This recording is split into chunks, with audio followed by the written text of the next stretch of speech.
as you all know that we are going through types of animal tissue and we are up to the last type of animal tissue that is called as nervous tissue, right? So let's start our today's topic that is known as nervous tissue. So nervous tissue, all cells possess ability to respond to stimuli.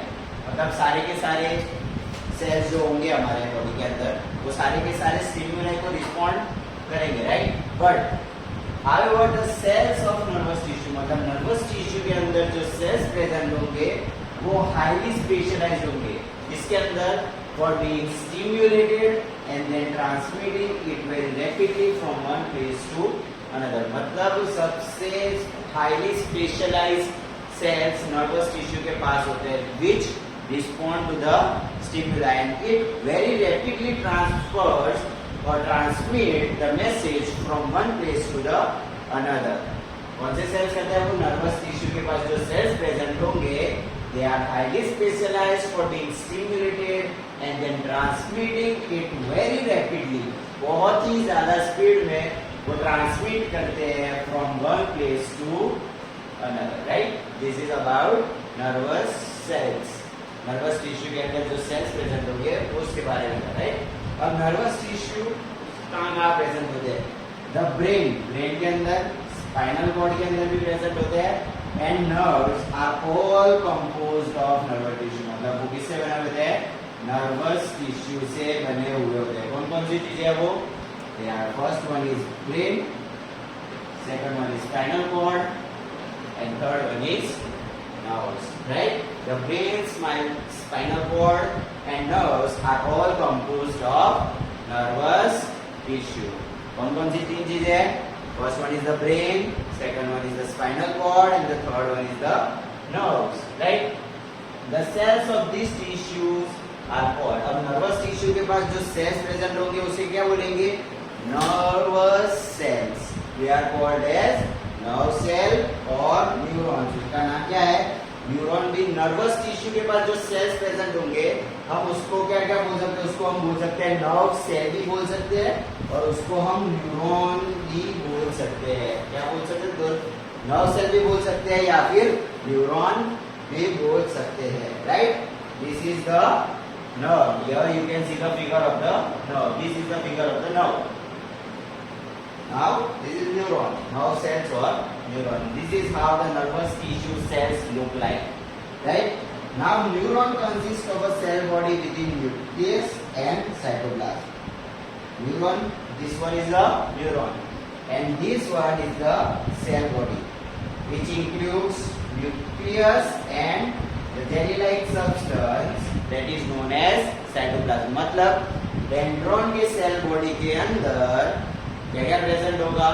First one is nucleus and second one is cytoplasm. Here you can see, right? This one is the cytoplasm and this part is nucleus, right? Now from cell body long thin hair like projection arise. और ये cell body के अंदर से long thin like hair like projection arise करते हैं, right? मतलब cell body के अंदर से लॉन्ग मतलब लंबे और थिन मतलब पतले प्रोजेक्शंस निकलते हैं और उसको हम क्या बोलते हैं? उसको हम बोलते हैं डेंड्राइट्स. क्या बोलेंगे हम उसको? डेंड्राइट्स. सेल बॉडी होती है, सेल बॉडी के अंदर होता है न्यूक्लियस भी होता है और साइटोप्लाज्म के अंदर साइटोप्लाज्म भी होता है.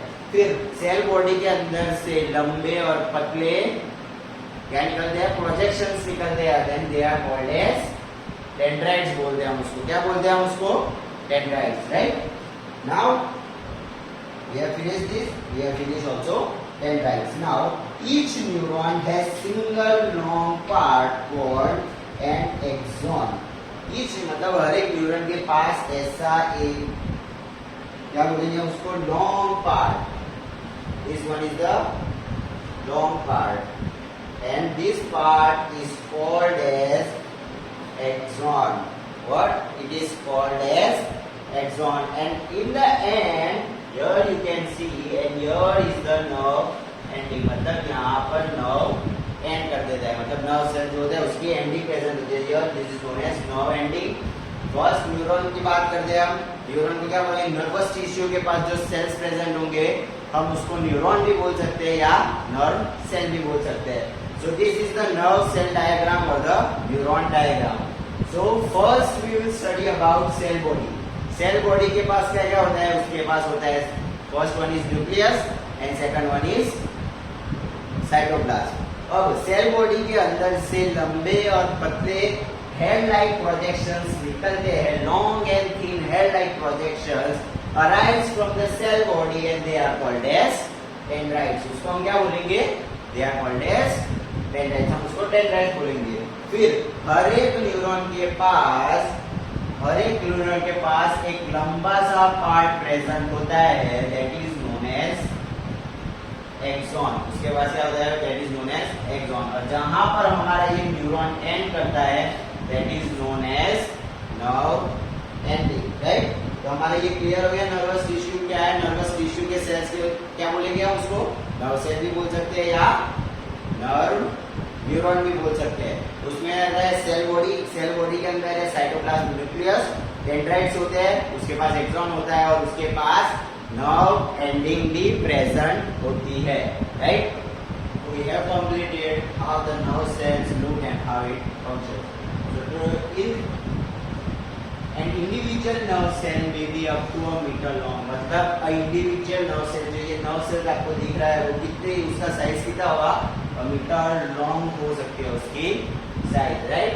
नाउ मेनी नर्व फाइबर्स, बहुत सारे नर्व फाइबर्स एक साथ कनेक्टिव टिश्यू से ज्वाइन होकर वो क्या बनाते हैं? एक सिंगल नर्व बनाते हैं। मतलब बहुत सारे नर्व फाइबर जब एक साथ कनेक्टिव टिश्यू में फॉर्म होंगे तब हमें क्या मिलेगा? एक नर्व मिलेगा, right? So the signal that passes along the nerve fiber, मतलब जो सिग्नल हमारे जो स्टिमुलाई का जो सिग्नल आएगा that passes through nerve fiber is called as nerve impulse। और वो जो सिग्नल को उसको नाम क्या दिया गया है? जो हमारे नर्वस सेल्स और नर्व सेल्स और न्यूरॉन से पास होगा तो उसको नाम दिया है nerve impulse। The signal that passes along the nerve fiber is called as nerve impulse। They allow us to move our muscles when we want to। हम जब चाहे तब हमारे मसल्स को मूव कर सकते हैं। हम आगे जा सकते हैं, हम पीछे जा सकते हैं, जब चाहे तब हम वो कर सकते हैं। वो किसकी वजह से? That is through nerve impulse, right? Now the fundamental combination of nerve and muscles। बहुत सारे एनिमल्स के अंदर ये कॉम्बिनेशन देखने को मिलते हैं। That is the combination is nerve and muscle। Tissue is fundamental to muscle tissue is fundamental to most animals। क्योंकि हम उसको मसल से और नर्व का डायरेक्ट कॉन्टैक्ट कॉम्बिनेशन होता है बहुत सारे एनिमल्स के अंदर। अगर हम बहुत सारे एनिमल्स जब चाहे वो तब मूव कर सकते हैं, जब चाहे तब वो बैठ सकते हैं, जब चाहे तब वो खड़े हो सकते हैं। That is due to the functional combination of nerve and muscle tissue. This combination enables animals to move rapidly. मतलब जब वो भागना चाहे तब भाग सकते हैं, जब चलना चाहे तब वो चल सकते हैं। More rapidly in respond to stimuli. जैसा जैसा आपको स्टिमुलाई मिलेगा वैसे वैसे हम उसको रिस्पॉन्ड करेंगे। That is due to the nerve impulse, right? तो यहाँ पर हमारा नर्वस टिश्यू खत्म हो गया। क्या बोला हमने? इंडिविजुअल नर्व सेल्स में भी up to a metre long. मतलब जो नर्व सेल्स की जो साइज होगी वो कितनी होगी? अप टू अ मीटर, मतलब 1 मीटर तक उसकी साइज होगी। मेनी नर्व फाइबर्स, मतलब बहुत सारे नर्व फाइबर्स जब एक साथ आएंगे और वो कनेक्टिव टिश्यू से ज्वाइन होंगे तब हमें मिलेगा एक single nerve, right? Now the signal that passes along the nerve fibre is called as nerve impulse. मतलब जो सिग्नल नर्व फाइबर से पास होगा उसको नाम क्या दिया गया है? Nerve impulse. और वो क्या करता है? They allow us to move और muscles when we want to. मतलब हम जब चाहे तब हमारी मसल्स को मूव कर सकते हैं, राइट? और ये functional combination of nerve and muscle tissue is seen in most of the animals. बहुत सारे एनिमल्स के अंदर नर्व और मसल टिश्यू का कॉम्बिनेशन देखने को मिलता है। क्यों? क्योंकि this combination enables animals to move rapidly in respond to stimuli. मतलब जैसा जैसा स्टिमुलाई आएगा वैसे वैसे हम उसको रिएक्ट कर पाएंगे, right? So this is all about nervous tissue. So here we have completed our chapter number 6 of class 9, that is known as tissues, right? Hope you all have understood the chapter easily. If you have understood the chapter, please like it, share it and subscribe my channel that is known as The Noble Teaching. Thank you.